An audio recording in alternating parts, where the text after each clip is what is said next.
The gift bag was white with gold tissue paper. Tasteful. Expensive looking.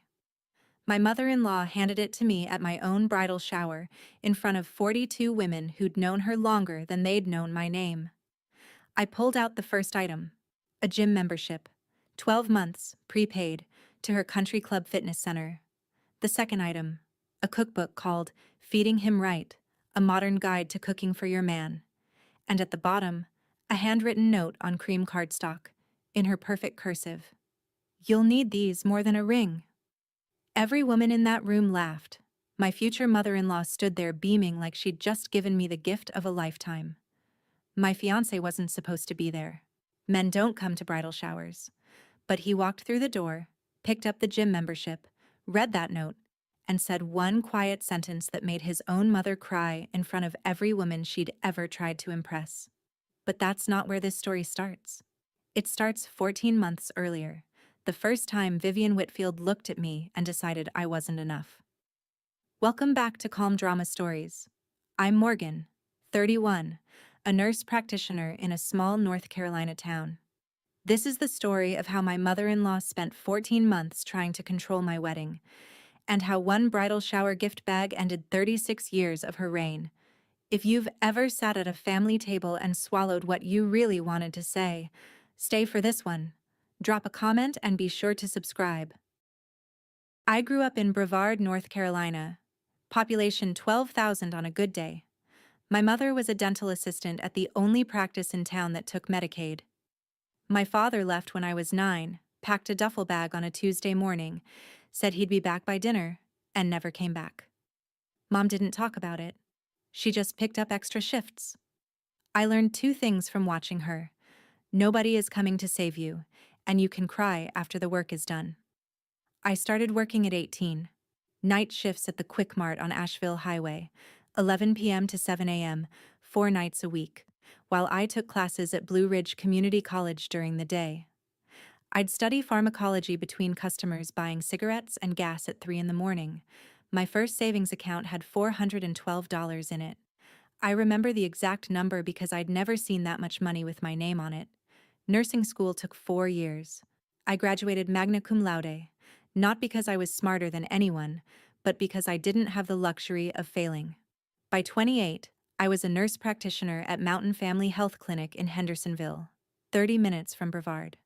I saw 30 patients a day, ear infections, blood pressure checks, diabetes management, the kind of work nobody films documentaries about but everybody needs. I rented a 1-bedroom apartment on Church Street. Small kitchen, 1 window that got morning light. Every dish, every towel, every piece of furniture in that apartment was bought with money I earned. I didn't have much, but everything I had was mine. And I'd learned early that the only person who'd build my life was me. What I hadn't learned yet was what happens when someone decides your life isn't built to their standards. Daniel Whitfield walked into my clinic on a Thursday afternoon with a 2-inch gash on his left palm. He'd been fixing a fence on his family's property and the wire snapped. He needed a tetanus shot and 4 stitches. I cleaned the wound, gave him the shot, and sutured the cut while he sat perfectly still and asked me about my day. Not politely, genuinely. Most patients want to talk about themselves. Daniel asked what time I'd started my shift, whether I liked the work, and if I'd eaten lunch. I hadn't. He came back the next week to get the stitches checked. The wound was fine. He asked me to coffee. Daniel was a corporate attorney at a firm in Charlotte, an hour and 40 minutes east.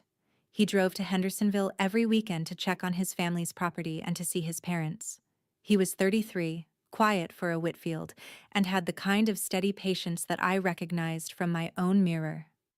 Our first date was at Blue Ridge Roasters on Main Street. He ordered black coffee. I ordered the same. We talked for 3 hours.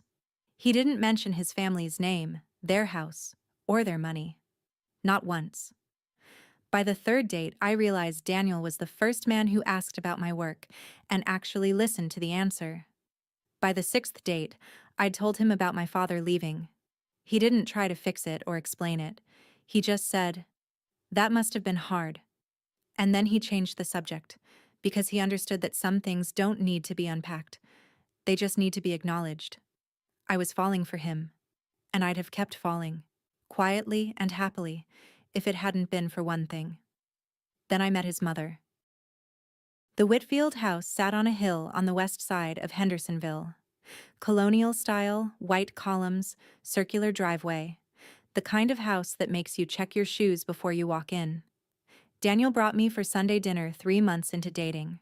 Vivian Whitfield met us at the door. She was 58, tailored blouse, pearl earrings, handshake like a job interview. "So you're a nurse," she said, looking at me the way you'd look at a stain on a tablecloth. "That's very—" She paused. "Selfless." The pause was the weapon. Selfless was the sheath. Inside 20 minutes, she'd mapped my entire background with surgical efficiency. My mother's job, my father's absence, my apartment on Church Street, my car, a 12-year-old Honda Civic with a dent in the passenger door. When I mentioned my mother was a dental assistant, Vivian smiled. "How nice."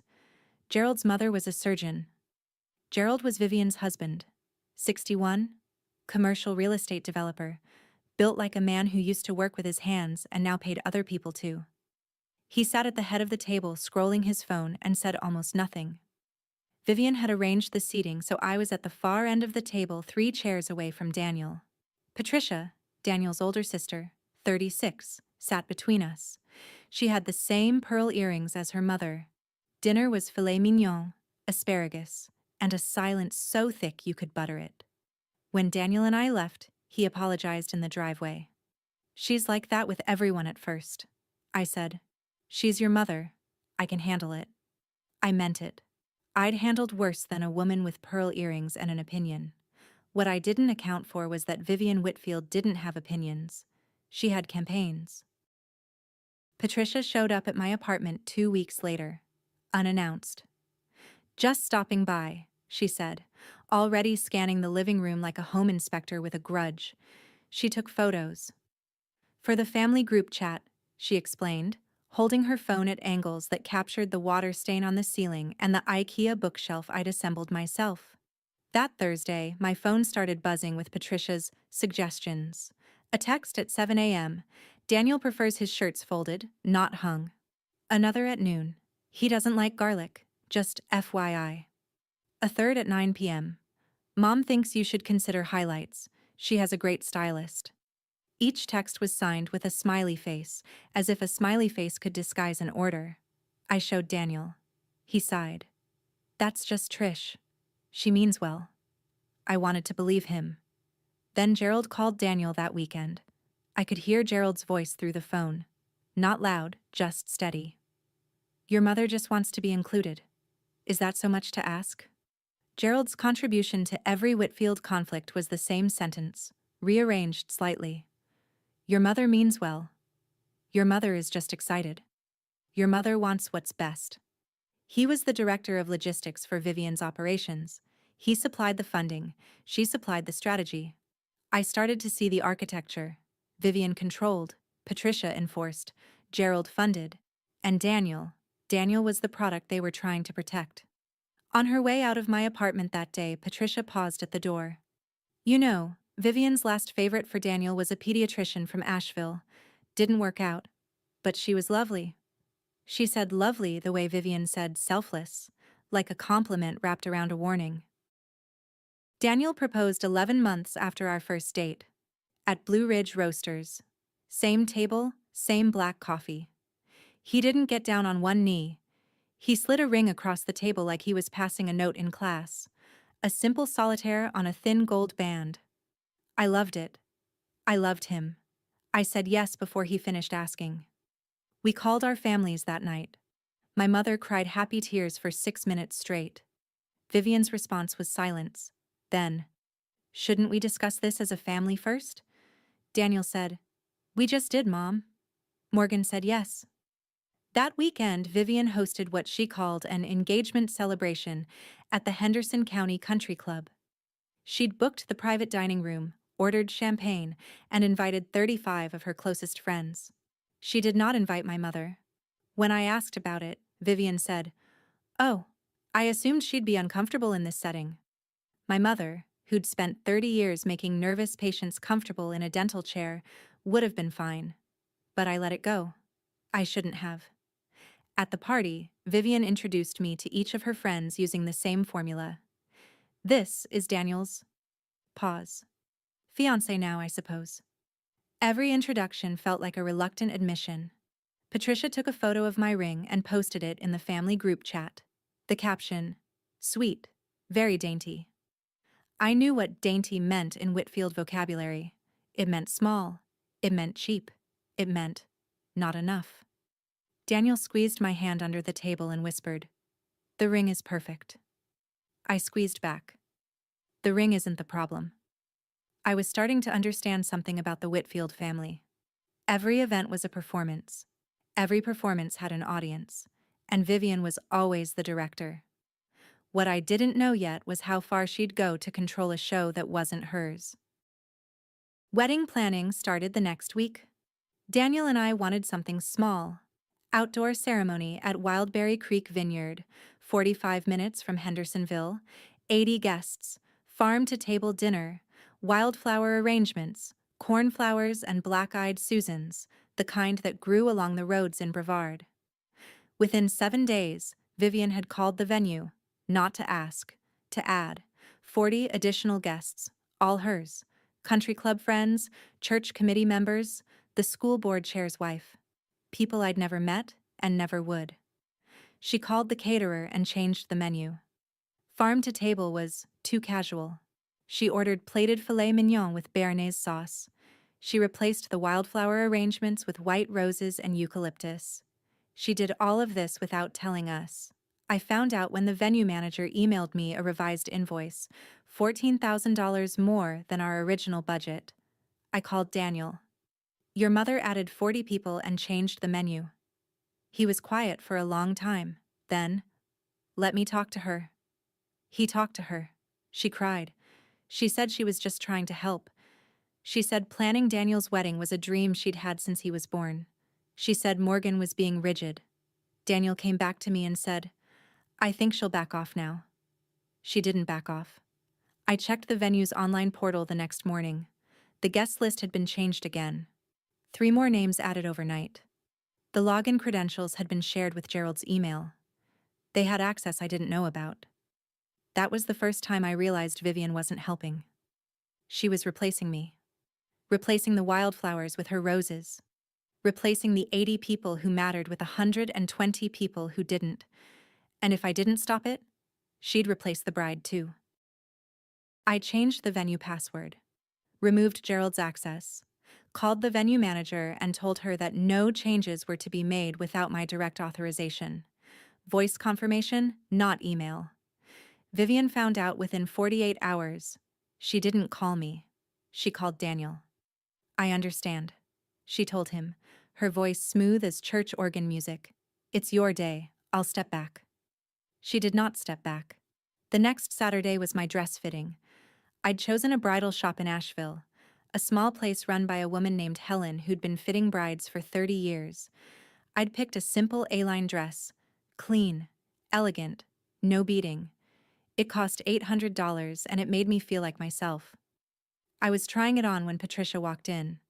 "Oh, I was just in the area," she said. She was not just in the area. Asheville is 45 minutes from Hendersonville, and the shop was on a side street with no foot traffic. She had a folder. Inside, printouts of 5 dresses Vivian had selected. Ball gowns, cathedral trains, price tags ranging from $8,000 to $12,000. "Mom thought you might want to see some options," Patricia said, spreading the printouts on the counter. Helen looked at me. I looked at the printouts. Then I looked at Patricia. "I already chose my dress. But thank you." Patricia gathered the printouts slowly. "She'll be disappointed." I bought the A-line that afternoon. $800. My money. My dress. I wore it to my wedding 6 months later, and it was the most beautiful thing I'd ever put on. Not because of how it looked, because nobody else chose it for me. But the dress fight was just a skirmish. Vivian's real campaign was already underway. I just didn't know it yet. I want to pause here because I know some of you are sitting there thinking, "Morgan, Just tell her off already. I hear you. But I was still trying. Still hoping Daniel could reach his mother. Still hoping 14 months of patience would earn me a seat at that table. What I didn't know was that Vivian had already decided I'd never sit there. The emails were already being sent. 3 months before the wedding, small things started going wrong. The florist called on a Monday morning to confirm the change to all-white arrangements. I hadn't requested any change. I'd ordered wildflowers, cornflowers, black-eyed Susans, sprigs of lavender. Mrs. Whitfield called last Thursday, the florist said. She said she was coordinating on behalf of the couple. I called the photographer next. Same story. Rebecca, our photographer, had received an email requesting a new timeline. Ceremony moved from 4 p.m. to 2 p.m. I assumed you and Daniel discussed it, Rebecca said. I called the caterer. They asked if they should proceed with Mrs. Whitfield's menu revisions. Revised menu. The farm-to-table dinner I'd planned was gone. In its place, a 3-course plated dinner with filet mignon, lobster bisque, and a dessert table featuring a 5-tier fondant cake I'd never agreed to. I sat at my kitchen table with my phone and made 4 more calls. The DJ had received a new playlist, all classics. Every song Daniel and I had chosen removed. The baker had been told to change the cake flavor from carrot to vanilla buttercream because carrot cake was not elegant enough. The rental company had been asked to swap our wooden farm tables for round banquet tables with white linens. Every single call came with the same explanation. Mrs. Whitfield called. She said she was coordinating on behalf of the couple. I locked the venue accounts, but I hadn't locked the vendor relationships. Vivian hadn't needed the venue password. She'd gone around it, straight to every individual vendor, using a voice so smooth and so authoritative that not one of them thought to verify. I traced the vendor calls. Every one of them came from the same phone number. Not Vivian's cell. Gerald's office line at Whitfield Properties. She'd used his business phone so the calls would look official. A real estate company, not a personal number. Professional, authoritative, calculated. Daniel confronted his father that Sunday. I wasn't there, but Daniel told me every word. Gerald sat in his leather chair in his home office, hands folded like a man being deposed. Your mother means well, Gerald said. She's just excited about the wedding. Daniel. Dad, she changed our florist, our caterer, our photographer's timeline, our cake, our music, our tables. Gerald. Is any of that really worth a fight? Daniel stared at him. She erased every choice Morgan and I made. Gerald looked at his desk. Weddings are stressful. Everyone gets emotional. That night, Daniel sat on the edge of my couch with his head in his hands. I'm sorry, he said. I'll fix this. I looked at him. I loved this man. I loved his patience, his decency, his belief that his family could be better than they were. But I'd heard, I'll fix this before. You've said that 4 times now, Daniel. He looked up. His eyes were tired. I know. I wasn't angry. I was something worse than angry. I was tired in the same way he was. I recognized the pattern clearly now. Gerald enables, Daniel apologizes, Vivian continues. A loop so old it had worn grooves in the floor. At midnight, Gerald sent Daniel a text. Don't upset your mother over flowers, son. Pick your battles. Daniel showed me the text. I read it twice. Then I turned off the lamp and said, She's not going to stop. You know that, right? He didn't answer, but he didn't disagree. 6 weeks before the wedding, the calls started. Not calls to vendors this time, calls to my guests. My college roommate Tara called me on a Wednesday afternoon. Hey, I got a weird call from someone named Vivian. She said the wedding was postponed and I'd get a new date. I felt something cold slide down my spine. The wedding isn't postponed. Tara went quiet. Then, Morgan, who is this woman? I called Lisa, my coworker at the clinic. Same story. Vivian had called her the day before and said the venue had changed. The wedding was moving to a smaller location, and it was going to be intimate family only now. I spent that evening on the phone. 8 of my 12 invited guests had received calls from Vivian. 8. Each one had been told a different version of the same lie: postponed, relocated, downsized, all designed to remove my people from my wedding. She kept every one of her 40 guests on the list. Not one of her church friends got a call saying the wedding was off. Only mine. I reconfirmed with each person, explained the situation as calmly as I could. 6 said they'd still come. 2 had already made other plans. Tara had booked a work trip. My nursing school friend Deanne had committed to her niece's birthday party. Gone. My mother-in-law was erasing me from my own wedding. Not all at once. Guest by guest. Call by call. Like removing stitches from a wound she wanted to keep open. I stood in my kitchen that night, phone on the counter, and thought about walking away. For about 6 seconds. Then I thought about the $800 dress hanging in my closet. My dress. My choice. And I decided that Vivian Whitfield would not get to unmake what I'd made. Daniel drove to the Whitfield house the next morning. I stayed home. He told me every word when he got back. He walked in without knocking. First time he'd ever done that. Vivian was in the kitchen arranging hydrangeas. "Mom," he said, "you called Morgan's guests and told them the wedding was off." Vivian set down the hydrangeas. She blinked twice. Then the tears came. Not slow tears. Instant, full, mascara-preserving tears. The kind of crying that's been rehearsed so many times it activates on command. "I have given everything for this family," she said, her voice cracking at exactly the right frequency. "I hosted your graduation party. I organized your father's 60th birthday. I chaired the fundraiser that paid for the church roof.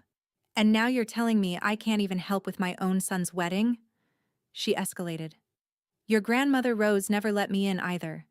I thought you'd be different, Daniel. I thought my own son would be different."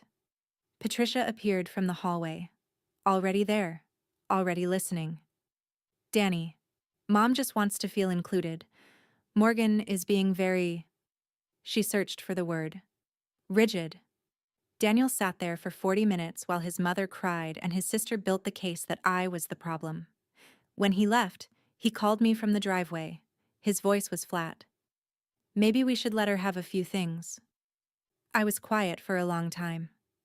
I looked at the wall of my apartment where I'd hung the wedding timeline, the original one, the one Daniel and I had made together on my kitchen table with a yellow legal pad and 2 cups of coffee. "Daniel," I said. "She didn't ask to have a few things. She took them." Sunday dinner at the Whitfield house. Everyone performing normalcy. Filet mignon, asparagus, Gerald on his phone, Patricia reporting on her children's school activities, Vivian presiding. I excused myself to use the restroom. On the way back through the hallway, I stopped. A framed photograph I'd walked past a dozen times but never really looked at. Vivian. Young. Maybe 22. Standing at what had to be her own wedding reception. You could see the edge of a white tablecloth. Champagne glasses. A spray of flowers behind her. She was smiling, but it was the smile of someone trying very hard to look like they belonged. Behind her, an older woman. Grandma Rose, I realized, Gerald's mother, was turned completely away, talking to someone else. Her back to Vivian. At Vivian's own wedding. Gerald found me standing there. He was heading to his office, his permanent escape route. He stopped. Looked at the photo. "Mom," he said, meaning Rose. She never thought Vivian was good enough. Said she wasn't the right fit for the Whitfield family. Took Vivian about 15 years to stop trying to win her over. I looked at the girl in the photo. I recognized her. Not her face. Her posture. Shoulders slightly curled, chin slightly lifted, trying to take up space while feeling like she had no right to it. I'd stood like that at Vivian's dinner table 3 months ago. Vivian became Rose. The girl who was never accepted grew into the woman who accepts no one. A cycle so old the frame had yellowed.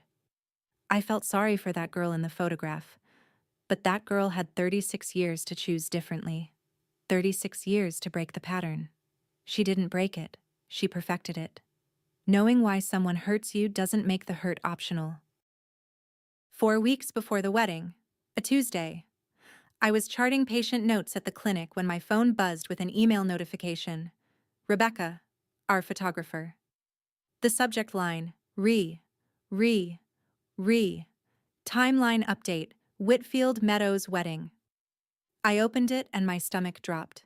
Rebecca had accidentally forwarded an entire email chain to me instead of replying only to Vivian. 47 emails, 4 months of correspondence. I read every single one during my lunch break, sitting in my car in the clinic parking lot with the engine off. Vivian to the florist. Please disregard the wildflower order, white roses and eucalyptus only. Vivian to the caterer. The farm-to-table concept won't work. Please see the revised menu attached. Vivian to the DJ. I've attached a new playlist. The previous selections were youthful. Vivian to the venue manager. We'll need to adjust the seating chart. I've attached the updated guest list. Please note the additions in yellow. 23 guests I'd never approved. The ceremony timeline moved twice. The cake flavor changed, the napkin color changed, the rehearsal dinner location changed, and at the bottom of every email, CC, Gerald Whitfield. He wasn't just silent, he was coordinating. But the email that stopped me cold was from 3 weeks earlier. Vivian to the caterer. Please remove the vegetarian options. They won't be needed. My mother is vegetarian. Vivian knew that. She'd asked about it at the first dinner. Any dietary restrictions in your family, dear? My mother had answered honestly, and Vivian had used it. 47 emails, 4 months, CC, Gerald, and 1 line about removing the vegetarian options because my mother's presence wasn't part of the plan. I sat in that parking lot for 20 minutes. Then I went back inside and finished my shift. Because the work doesn't stop because your hands are shaking. I didn't call Daniel that night. I went home, opened my laptop, and went through every email in that chain. All 47. I created a folder. I screenshotted every message. I cross-referenced each vendor change against the original agreements Daniel and I had signed. Side by side. Original plan. Vivian's version. 14 pages. I color-coded it. Green for what we'd agreed to. Red for what Vivian changed. There was a lot of red.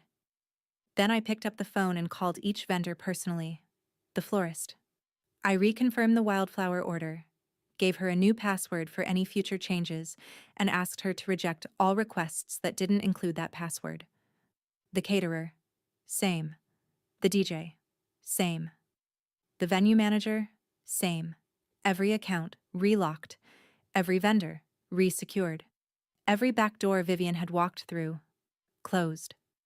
The last call I made was to Rebecca, the photographer who'd accidentally forwarded the chain. I'm so sorry, Rebecca said. I thought you knew about all of it. I do now. Rebecca was quiet for a moment. Mrs. Whitfield is very thorough. Yes, I said. She is. I saved the folder to my desktop. I labeled it with today's date and the word evidence. Then I closed my laptop and made myself dinner. I ate slowly. I washed the dishes. I swept the kitchen floor. The folder sat on my desktop for 3 days, not because I was hesitating, because I was thinking. Vivian had spent 4 months building a shadow wedding behind my back. She'd used Gerald's office phone. She'd CC'd him on every email. She'd removed my mother's meal from the menu. This wasn't about flowers or cake flavors. This was about erasure. And I needed Daniel to see it. Not hear it from me, not read a summary. See the full scope with his own eyes. 3 days later, a Friday evening, Daniel came to my apartment after work, still in his suit. I'd made coffee. I set his cup on the kitchen table next to my laptop. I need you to read something. He sat down. I opened the folder. 47 emails. 14 pages of comparisons. I didn't narrate. I didn't explain. I let him read. He read for 20 minutes without speaking. His coffee went cold.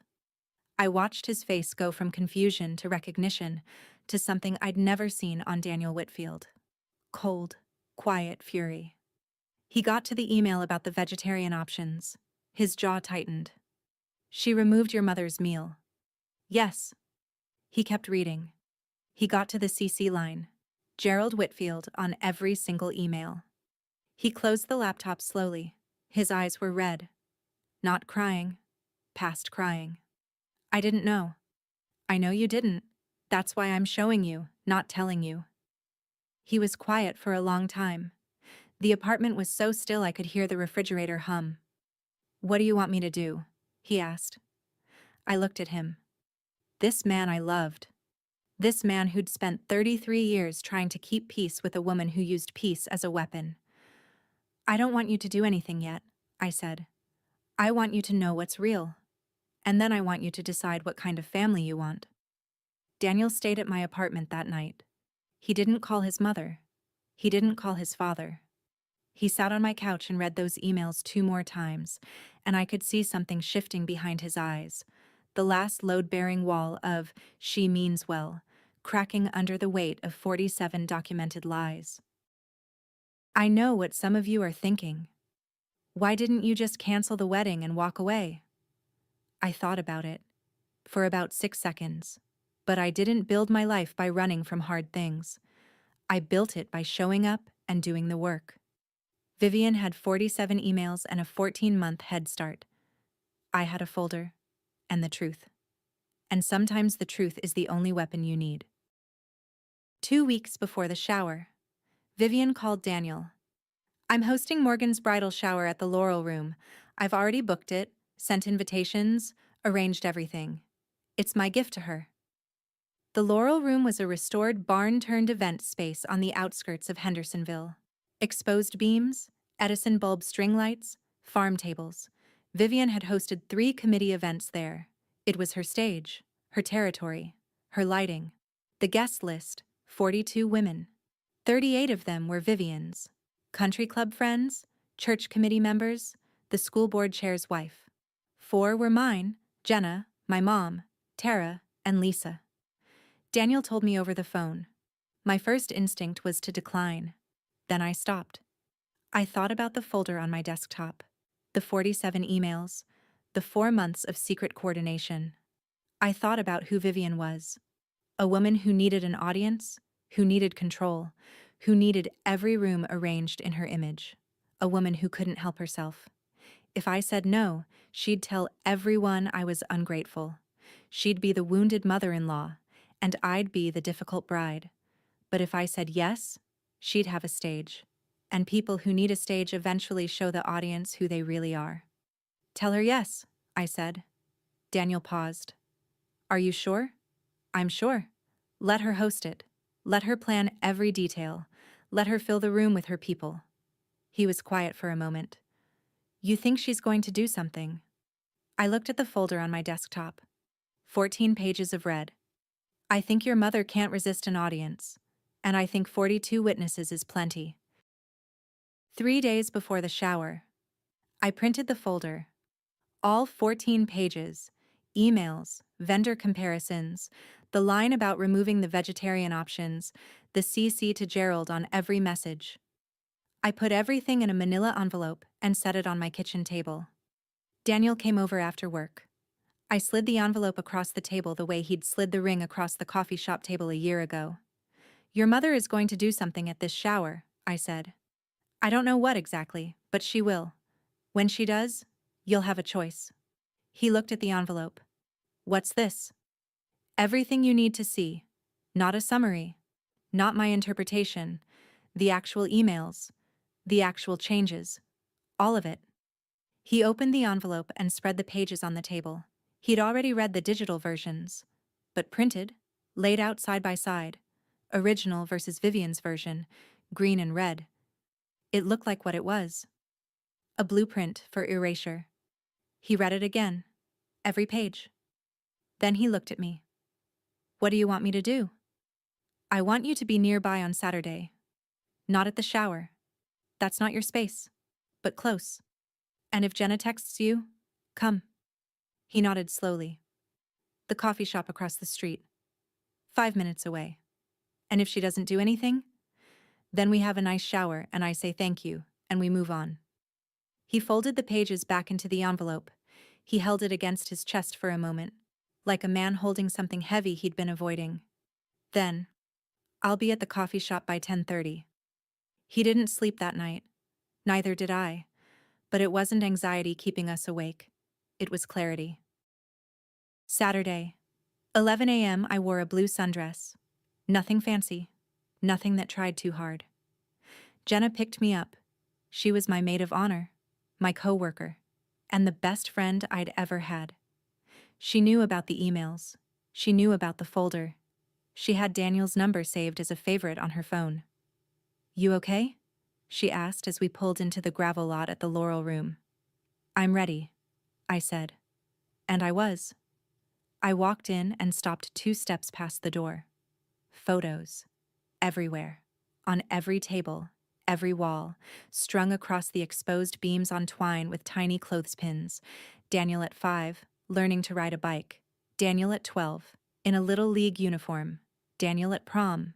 Daniel's law school graduation. Gerald shaking Daniel's hand. Vivian pinning a boutonniere on Daniel before some event. Photo after photo after photo. Every single one of Daniel. Not one photo of me. The color scheme was champagne and sage, Vivian's favorites, not navy and wildflower. The banner above the gift table read, "Our Daniel's next chapter." Not Morgan and Daniel. Not, "Congratulations, Morgan." Our Daniels. Like the wedding was something happening to him, and I was just the circumstance. My mother was already there, sitting in a folding chair near the back with Jenna's jacket draped over the empty chair beside her. She looked uncomfortable. Not because she didn't belong, because Vivian had made sure she felt like she didn't. Vivian met me at the entrance wearing a cream blazer and a smile that had been calibrated for maximum warmth with minimum sincerity. "Don't you look nice?" she said. The pause before nice landed exactly where she intended it to. Behind her, Patricia was setting up a camera on a tripod, pointed at the gift opening chair. The shower games came first. Vivian as MC, microphone in hand, reading from lavender index cards she'd written herself. "How well do you know the groom?" 10 questions. Daniel's favorite food as a child. His first pet's name. The street he grew up on. The name of his kindergarten teacher. Every question was designed to test knowledge that only people who'd known Daniel since birth would have, which meant every question was designed for me to fail. I got 3 out of 10. Vivian announced my score to the room with a laugh that was technically kind and functionally humiliating. "Don't worry, dear, you'll learn." Her friends echoed it. "Oh, you'll learn. Give it a few years." The laughter was warm on the surface and cold underneath. Like bathwater someone forgot to heat. Jenna squeezed my hand under the table.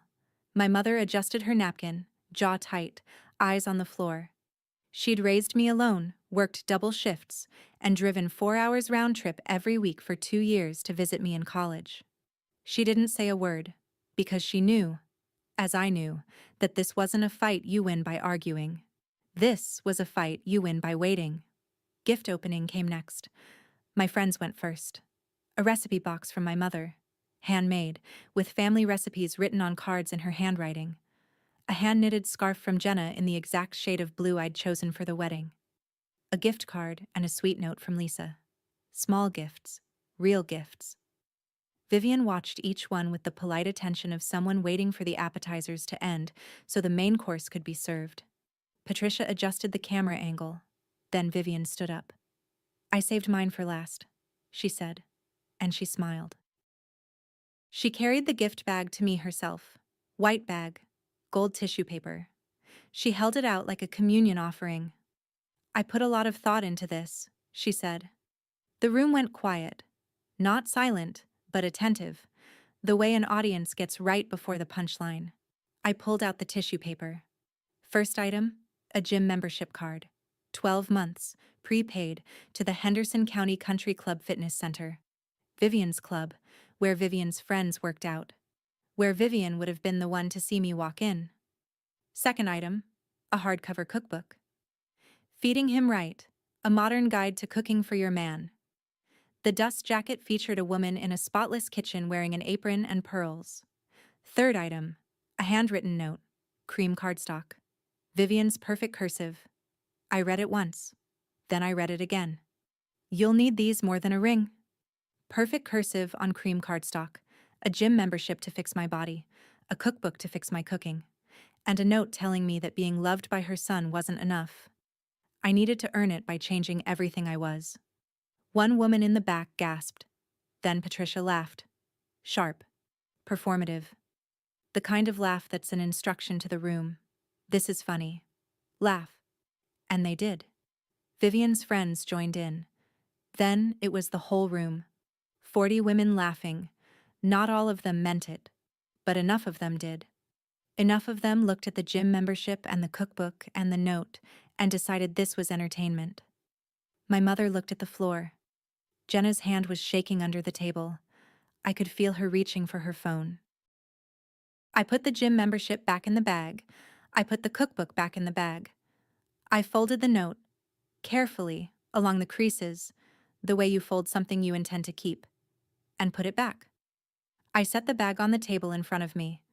Then I looked at Vivian, and I said nothing. Not one word. I sat there, spine straight, hands folded in my lap, and I looked directly at my future mother-in-law while the laughter circled the room like smoke. I didn't cry. I didn't stand up. I didn't leave. I just sat there and let every woman in that room see exactly what had happened. The laughter began to thin. Not because anyone felt guilty. Not yet. But because my silence was wrong. The script called for me to laugh along, or blush, or cry, or make a joke about how I really did need the gym membership. The script called for me to perform gratitude. I didn't perform. I sat still, and my stillness was louder than any response Vivian had prepared for. Vivian shifted her weight. She smoothed her blazer. She glanced at Patricia. Patricia lowered her phone, not putting it away, just lowering it, as if the footage had stopped being the kind she wanted. My mother sat in the back with her hands clasped together so tightly her knuckles were white. She didn't intervene. She knew me well enough to know that my silence was not helplessness. Under the table, Jenna had already texted Daniel. Her phone screen glowed. Come now. I felt my own phone buzz in my purse. I didn't reach for it. I kept my eyes on Vivian. And I waited. The room waited with me, even though they didn't know what they were waiting for. The door was 5 minutes away from opening. The door opened. 42 women turned. Daniel stood in the entrance wearing jeans and the blue button-down he'd worn on our first date at Blue Ridge Roasters. He was breathing like he'd been running. The coffee shop was across the street, but he hadn't walked. His eyes found me first. I was sitting straight, dry-eyed. The gift bag was on the table. He looked at me the way you look at someone you love when you realize you should have been there sooner. Then he walked to the table. He picked up the gym membership, read the label, set it down. He picked up the cookbook, read the title, turned it over, set it down. He picked up the note, read it. I watched his jaw set, a slow tightening, like a door being bolted. He looked at his mother. Vivian's smile was still on her face, but it had frozen. The smile of a woman who'd rehearsed every reaction except this one. Daniel, sweetheart, she said, her voice dropping into the tender register she used when she needed control. We were just having fun. It was a joke. Daniel held up the note so the room could see the cursive. Who's laughing, Mom? Nobody was. The room was so quiet I could hear the string lights buzzing above us. Patricia's camera was still recording. Red light blinking. 42 women who'd laughed 60 seconds ago were now looking at their hands, their plates, the exits. Vivian reached for Daniel's arm. He stepped back. Not dramatically, just enough. The distance of a man drawing a line. I have something to say, he said. He turned toward the microphone stand, still set up from the shower games, still plugged in, still live. He picked it up. Daniel held the microphone the way he held his briefcase. Steady, professional, no tremor. He didn't raise his voice. He spoke the way I speak when I deliver bad news to patients. Level, clear, leaving no room for misunderstanding. I want every woman in this room to hear what I'm about to say. He looked at Patricia. You can keep filming. He turned to Vivian. Mom, I've read every email you sent to our wedding vendors. The word every landed like a stone in still water. Ripples moved through the room, glances exchanged, postures shifting. All 47 of them. Over 4 months. I know you changed the flowers Morgan chose. I know you changed the music we picked together. I know you changed the menu twice. I know you changed the cake from carrot to vanilla because carrot cake wasn't elegant enough for a Whitfield wedding. Vivian's hand went to her pearls. Her mouth opened. No sound came. I know you called 8 of Morgan's guests and told them the wedding was postponed. I know you removed the vegetarian options from the menu. He paused. Morgan's mother is vegetarian. You knew that. You asked her at dinner. My mother, in the back row, pressed her hand to her mouth. And I know Dad helped you. His email is CC'd on every single message. His office phone is the number every vendor has on file. He held up the note, the cream cardstock, the perfect cursive, and read it aloud one more time so there was no ambiguity. You'll need these more than a ring. He set the note on the table, face up, so anyone in the front row could read it. Then he looked at his mother. Before I tell you what Daniel said next, I want you to picture that room. 42 women. A camera on a tripod. A gift bag with a gym membership and a note in perfect cursive.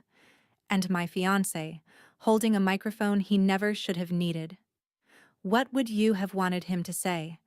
Keep watching. Daniel looked at Vivian. The room held its breath. I could hear the ice melting in someone's water glass. He said it once. Quiet. Final. The way a judge reads a verdict. You are not invited to our wedding. Vivian's hand dropped from her pearls to her chest. Her mouth opened, not to speak, to gasp. The sound that came out of her was something between a word and a wound. Patricia stepped forward. Danny. I'm not finished. He set the note down on the table, face up, the cursive legible to the entire front row. This is what my mother thinks of the woman I love. A gym membership, a cookbook, and a note telling her she's not enough. He turned to face the room. The committee chairs, the church fundraiser board members, the country club wives, the women who had laughed. You all laughed, every one of you. My mother handed the woman I'm going to marry a bag designed to humiliate her, in a room full of people, and you laughed. Nobody moved. One woman, Mrs. Caldwell, the church choir director, looked at her hands.